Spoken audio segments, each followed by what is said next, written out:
Welcome back, AP. All right, welcome to your weekend with an extra day off, right? Happy Monday off. I think y'all should be very looking forward to it. And also, you earned it. You know what I mean? You earned it. Y'all been working extremely hard. But today, the atmosphere is just absolutely perfect for the things that we're about to discuss, right? We're talking about Napoleon today. We're going to talk about his rise to prominence. He's one of my favorite figures to discuss, even though he's not a person I like as a necessary figure. He's very mean to women. He's a huge misogynist. He's also a racist. Good stuff. Now, anyway, biggest thing, though, is I'm sitting here drinking chicory coffee, which is of French origin. My wife is in the kitchen right now making French toast, all right, which actually in French is le pain perdu, which means lost bread. On fun fact, some people will tell you in later life that that French toast actually comes from the French Revolution. Not true. We actually believe that it comes from the Romans, right? The Romans would actually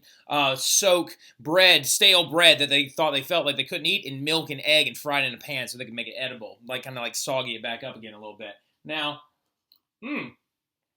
but no editing today, no crazy stuff. We're just getting into a really intense figure, right? So let's just dive right in. So who are we discussing? We're discussing a young man by the name of Napoleon Bonaparte. All right, so wait a minute, Mr. Terry. I thought you said his name was Napoleon Bonaparte. All right, well, look, he had a different name in his earliest phases of life, okay? Because you have to understand that he's not even technically French, all right? So, which is really, really funny to me that a guy that is going to take over the entire, like pretty much the entirety of the continent of Europe and create a French culture government is not even French. Now, he's actually Corsican, okay? So he's born on the island of Corsica to Italian noble parents, all right? He had a very, very, very estranged relationship with his father, and he was a huge mama's boy, right? Very, very, very all about his mama. Now, which is really, really funny to me, because then you think to your mind, well, why wasn't he nicer to women? But we'll get into that stuff a little bit. Excuse me, a little bit later on. Oh, by the way, John Green always has some other little extra fun facts, so I'm throwing the French Revolution crash course video and the Napoleon crash course video down in the description, okay? But yes, straight up, like Napoleon was born to Corsican Corsican-speaking parents, all right? So, interestingly enough, he actually did not have a positive relationship with his father, and a lot of this is because he felt like he was a traitor, all right? So, because the French are going to come in during his youth, and they are going to take over the island of Corsica before the revolution ever begins, okay? Since he was born in 1768, by the time he was 9, when he went off to military school, that would have only been 1776, right? So right around the year of the American Revolution. Now, really, really, really important stuff, though, is when he leaves to go to French military school, he always believed that he was Corsican at heart, right? He always believed in the idea of Corsican independence. He always believed that, like, the French people had taken advantage of his people, and so he always kind of was very, very, what's the word I'm looking for, sweetheart? Like, don't like somebody. Starts with R. No, like, reserved, maybe reserved, right? Like, he was always kind of very reserved towards French culture. I'll take it. Now, biggest thing, though, also, when he gets to...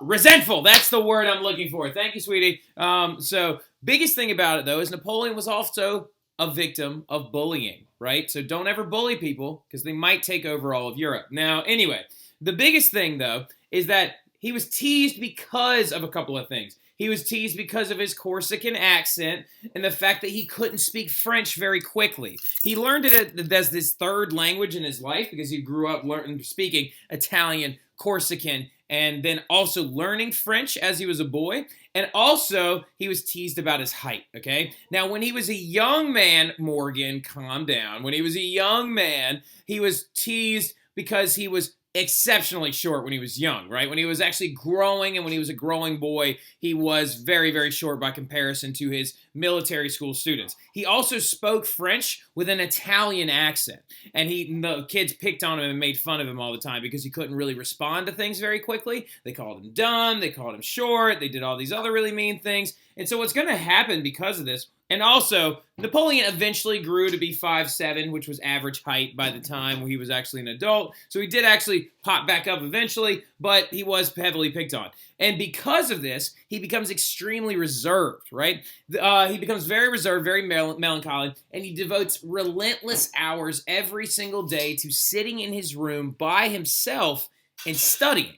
He would just sit in his room and study all day long, read old military strategy books, try to figure out how to be the best military strategist he could. And after he graduates, he is commissioned as a second lieutenant in the Army in 1785. So when he exits as a military officer in 1785, we are still 4 years before the revolution ever actually began, okay? Now, in that process, from 1786 to about 1789, there's going to be some really, really big things that happen, obviously, right? July 14th, 1789, storming of the Bastille is going to occur. French Revolution begins, okay? But also, what did Napoleon do in those periods of 1785 to 1789? What was he doing? How was he growing his reputation? Interestingly enough, he actually was growing his reputation as a Corsican nationalist. He returned home and tried to fight for Corsican independence against the French. But unfortunately, that cause is going to fall flat on its face. It's not going to work out, and it's going to fail miserably, right? So he then re-enrolls himself into the French army. Why are you recording me recording a flip? What are you doing in there? Nothing. All right, anyway, so he re-enrolls in the French army, and this mainly happens during the revolution itself, okay? So following his failed attempt at Corsican independence, he then returns to France to actually strike up as the officer that he was supposed to be. Now, a lot of this has to do with a lot of different things. A lot of Corsicans actually wanted French rule in Corsica, and then he was betrayed by an ally of his and all this other stuff. But the biggest thing about it, though, is he then is like a chameleon, and he adopts the integrity, the ideas, and the thought patterns of a French revolutionary, right? He is all about growing his fame and growing his impact and growing his intelligence, right? And so what he does is he actually begins to do certain things like writing. And one of his most famous writings was a pamphlet called Les Oeuvres de blah, blah, blah, blah. Now, the biggest thing about this pamphlet was a short story, okay? He wrote a short story about himself at a dinner yelling at other people who were talking negatively about the revolution, right? And it was very impassioned and very emboldened, and it grew his reputation a little bit more, okay? And then the big thing about it is after he would rejoin the French military and this pamphlet begins to circulate around, he actually earns a little bit of a better reputation as particularly a master of use of artillery, all right? Artillery is now, since Gustavus Adolphus, become even more mobile and even more able to quickly move itself around the battlefield and actually be used in a much more mobile artillery strike formation, right? And a lot of this is because of Napoleon. He develops another couple of military strategies, including his hinge movement. We talked about it in class, les mouches, actually using a hinged area of your front line to come out around and envelop the other side. Now, the other interesting part that he develops during this time period while he's growing his reputation, while his pamphlets running around and stuff like that, is a very important moment where he actually develops a counterattack when someone wants to use his hinge movement against him. And he actually uses a full frontal assault to attack the hinge itself, separate the armies, and get this one to run away and then attack now the weakened forces, right? So Napoleon is very intelligent, very, very keen military strategist. And the biggest thing about him going forward is he never could really, truly find an impactful battle until one showed up in his favor, okay? The Siege of Toulon. All right, so remember we talked about we're going to roll forward, right? So from 1785 to 1789, he's really trying for Corsican independence. And then from when the revolution begins, he becomes a part of the revolution itself. And then it rolls forward, and if you really, really look at it, the 1789 is in July 14, 1789 is when the revolution starts. And then Louis is executed January 30th, 1793. So you're talking about less than 3 years, right? Less than 3 years total of an entire time span going together. So he was actually just kind of active in the military in that entire time. And then when his very important thing is by 1793, who's in charge? The Committee of Public Safety. And in 1793, remember we talked about this in class, there were a lot of French cities rebelling against the revolution, counter-revolutionary cities. And the port city of Toulon was one of the biggest ones, okay? That city itself was a major moneymaker for the French, right? Massive port city, and it had been taken over by the British Navy, right? So the British Navy smells the dissension and the scary aspects of the French Revolution by the Committee of Public Safety. Remember we talked about the earliest coalition forces, the earliest battles, the first coalition forces. Great Britain was very rarely involved, right? Because they were like, oh, well, I'm a constitutional system. We don't really have much of a king anymore. We don't really care. But then once they executed Louis, the British get heavily involved. And a lot of this is due to the fact that not because of the deposement of monarchs, and well, that probably has a part to do with it, but mostly because what is Britain all about?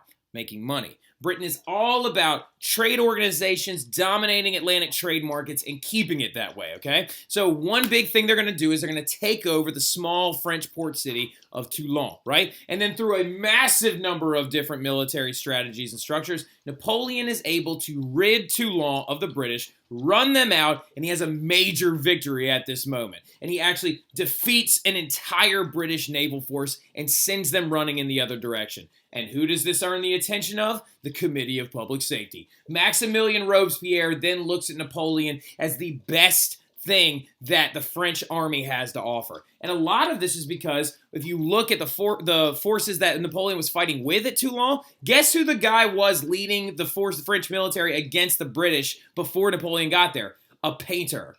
It's because where were all those other generals, and where were the other smart, intelligent people like the Marquis de Lafayette? They were in exile, or they ran away under the Committee of Public Safety. And so he comes in with some military experience and actually effectively defeats the British and rids one of their wealthiest southern port cities away, just sends them packing. And he uses all these different crazy strategies, including direct attack, frontal assaults, using cannons to bombard the ships of the line by the British that were in port. And then at that moment, when the British are fleeing, this is very important, okay? This is very important. I know this is one of those things that Marie Rowley's listening to and she's about to get ready to jot down. At that moment, at the siege of Toulon, when Napoleon earns his reputation, defeats a British force, those Brits then burn large portions of Toulon in retreat, okay? French people in that city are freaking out because they know they just went against the Committee of Public Safety. And all those people are very aware that they're probably going to be guillotined or killed by the Committee of Public Safety, so they're trying to escape. Over 100 people drowned trying to swim out to British boats to escape France and try to go into exile. And then when Napoleon arrived in Toulon, after the British had fled, there were a bunch of French people left behind. And at that moment, with a general and then Napoleon himself, who was elected brigadier general during this battle, they start firing squads and they start executing the counter-revolutionaries. This becomes a key moment right here because it's obvious that is not French artwork. This is British propaganda, okay? The Brits then start a massive campaign against this new highfalutin general, right? This new guy that has come onto the scene, and every single opportunity they get, they would release negative propaganda making fun of his height, calling him the little general, calling him a jerk, saying that he's executing innocent people, which he was. And this is going to enrage Napoleon, and it's going to make him hate the British Empire with fury, all right? So now the interesting thing, though, also, is that as we know, the Committee of Public Safety did not last very long. The Siege of Toulon was in the later half of 1793, and so that means that the Thermidorian reaction happens in around July of 1794. So there's not even a full calendar year before the Alps falls, okay? So while Napoleon is fighting for the Committee of Public Safety as a general in the army, we're then going to see the rise of the Directory because the Thermidorian reaction happens during his during his military campaigns. Now, other very important thing that happens, though, is the Directory immediately accuses Napoleon of being a jerk and like going against the revolution and supporting the Committee of Public Safety. But what is Napoleon? He's a chameleon, right? He's the guy that's going to figure out a good way to stay alive, right? And so he tells the director, he was like, you have to understand that I never was fighting for anything but France. I was just taking orders, etc., etc., etc. And while the directory is coming to power, some crazy stuff is happening inside of Paris. Don't you think that some of the Sans-Culottes members are going to be wanting the Committee of Public Safety back? Yes, they are. Remember, we discussed this. The Committee of Public Safety was loved by the Sans-Culottes because it gave them immediate reactions. It gave them a lot of very, very intense, simple solutions. Bread of equality, execute the counter-revolutionaries, destroy the nobility.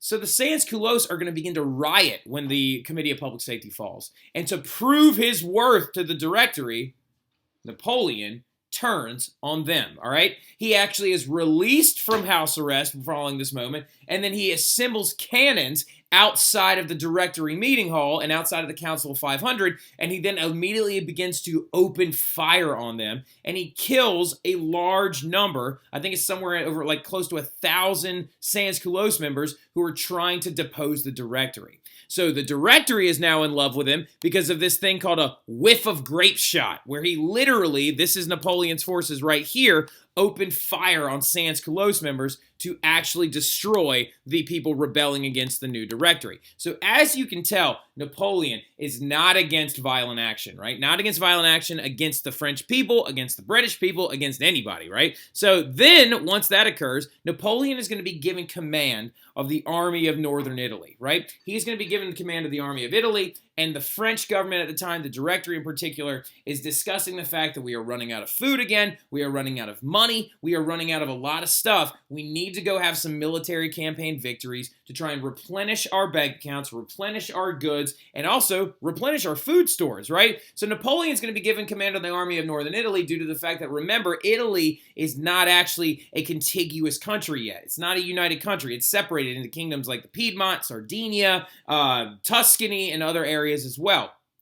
The kingdom of the two Sicilies, which is down in the south. So Napoleon sweeps in through northern Italy, and he has been tasked with defeating the big old-school rival of the French, the Austrian Habsburg army, okay? And Napoleon comes flying in, and in several massive victories, takes over all of northern Italy, including Venice, which is a very, very crazy thing that happens. And actually, up until that point, that ended over 100 years, or excuse me, almost 400 years of Venice being a republican government. It then gets taken over by the French, and in this moment, Napoleon then begins to loot and pillage northern Italy. This is, again, British propaganda of Napoleon, ripping down artifacts, stealing goods, and actually taking valuable art and cash back to France, right? And it actually led to a very big myth later on, because they said, like an Italian art curator is going to claim that he stole the Mona Lisa at that day as well, but that actually did not occur, or during the siege of northern Italy as well.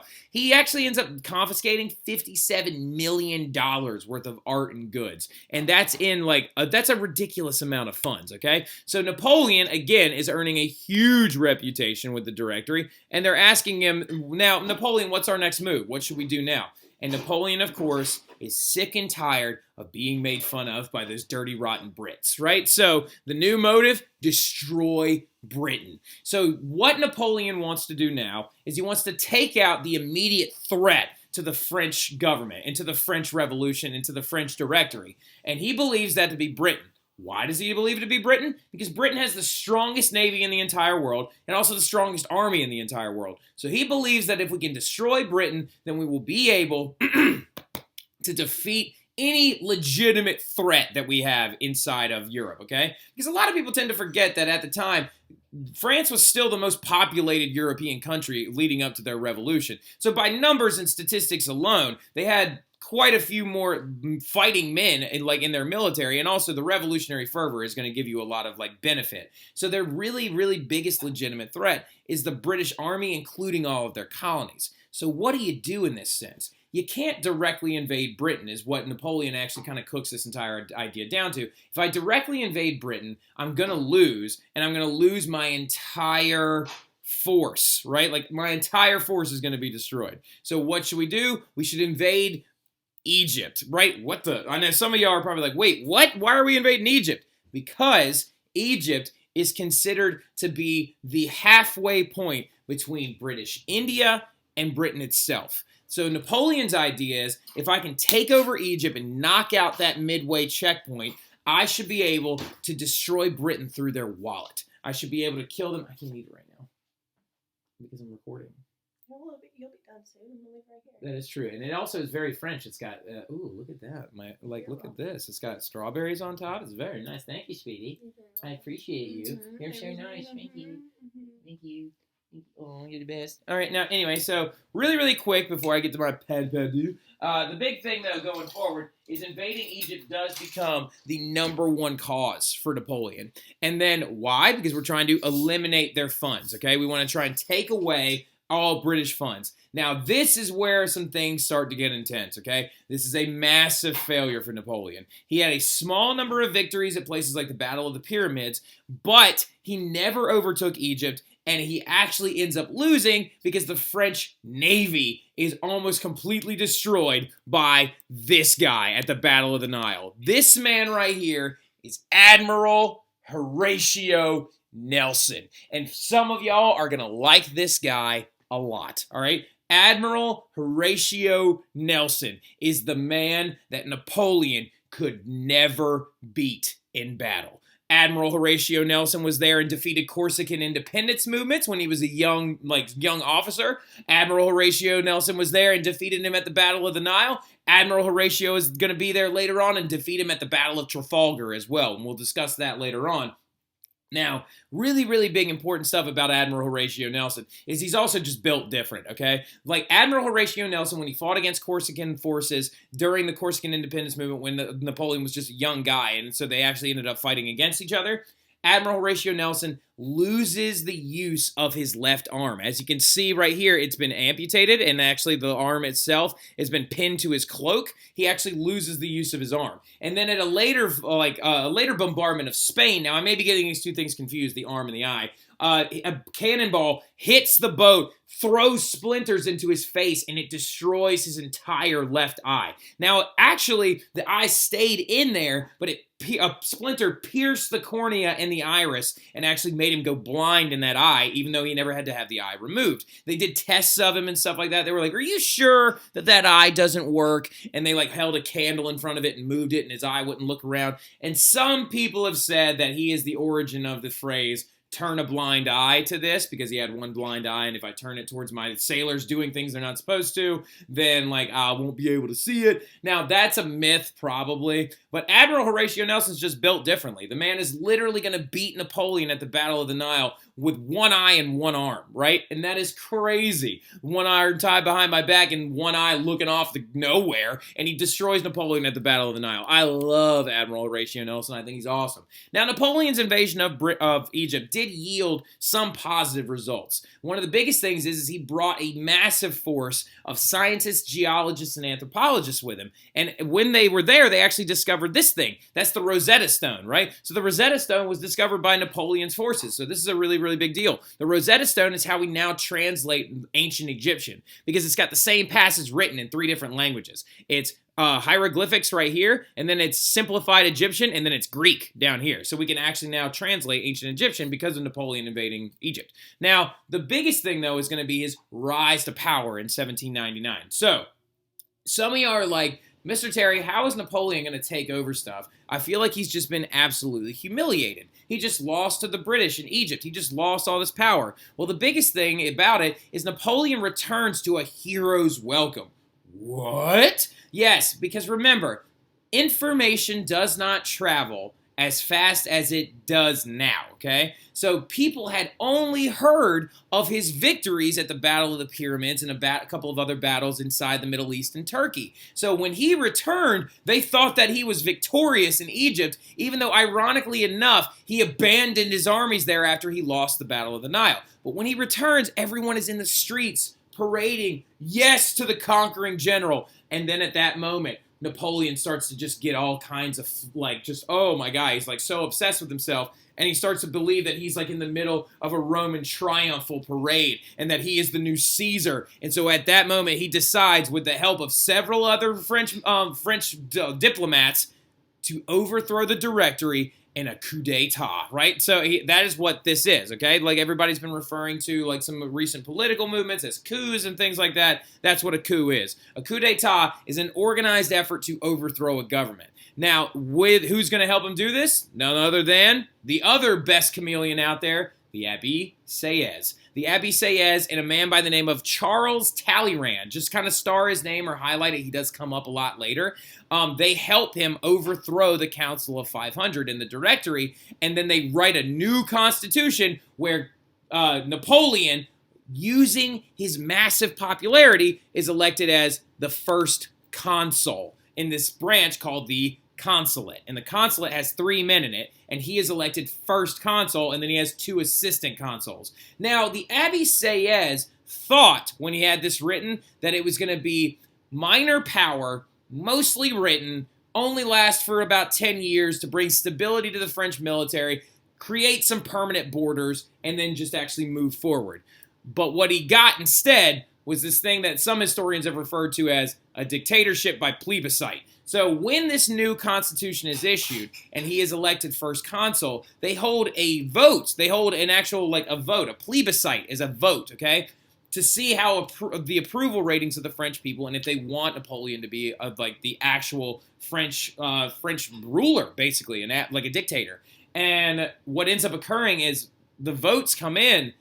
99% of French people wanted Napoleon to be consul for life, all right? So you've now just gotten a dictator on your hands in Napoleon Bonaparte. Now, after he comes to power as the first consul in 1799, fueling off of that popularity from his invasion of Egypt and also his siege of Toulon and other things like that, he then has to go reclaim Italian lands across the Alps. So while he was overthrowing the government and while he was trying to defeat British forces in Egypt, the Austrians had taken Italian northern lands back again, okay?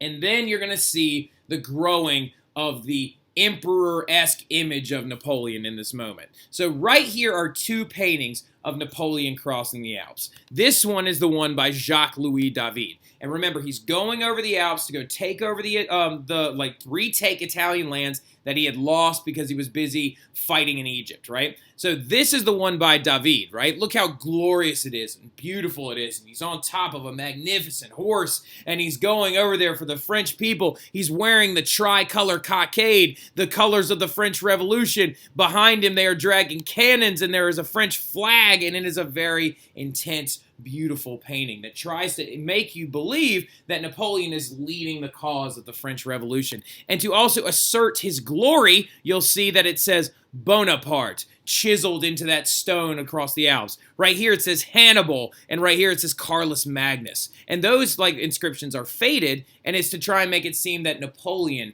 is the current strong, powerful leader able to cross the Alps into Italy, and the likes of Hannibal and Charlemagne, the men that had come before him, trying to install himself as this major figure in history.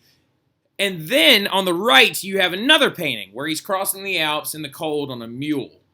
Well, this one was received later on a little bit more popularly because this is what actually happened. A horse could not survive this trip, but a mule can. So Napoleon actually crossed the Alps on a mule, and it wasn't nearly as cool as intense. But this is an important kind of understanding of the powers of propaganda and the powers of imagery, right? Just to try and help you understand that Napoleon was growing off just sheer popularity. People were like, oh, he's our general, he's our emperor, not yet, he's our consul, he's our everything, he's leading us to victory, and it's giving them the taste of an absolutist. All right, now the biggest thing, though, is then you're going to see these things called the Battle of Marengo, all right? And at the Battle of Marengo, he decisively rides a very beautiful steed across the fields and actually retakes Italian lands from the Austrians. Fun fact, that at that battle, the horse that took him across the field was not his horse, but it was after the fact. The horse led him successfully across the field, and it became his most trusted horse, and he names the horse Marengo, right? So, and at that,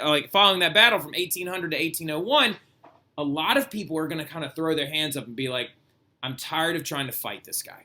I don't want to fight him anymore. He's almost impossible to defeat on land. That's a key thing to understand.